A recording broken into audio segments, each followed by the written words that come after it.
نبی پاک صلی اللہ علیہ وسلم نے فرمایا، جب تم اللہ تعالیٰ سے دعا مانگو اس یقین کے ساتھ مانگو کہ اللہ تعالیٰ دعا کو ضرور قبول فرمائیں گے، اور یاد رکھیں اللہ تعالیٰ اس بندے کی دعا کو قبول نہیں فرماتے جس کا دل غافل اور لاپرواہ ہو۔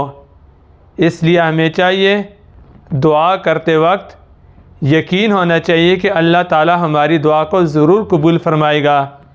یہ خیال نہ ہو کہ کیا معلوم ہماری دعا قبول ہوتی ہے یا نہیں ہوتی۔ اسی طرح دعا کرتے وقت بندے کی زبان، دل اور دماغ کا حاضر ہونا ضروری ہے۔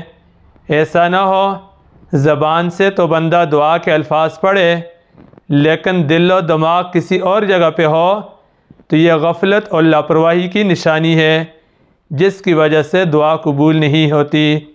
اللہ تعالی ہمیں اخلاص اور یقین کے ساتھ دعا مانگنے کی توفیق عطا فرمائے۔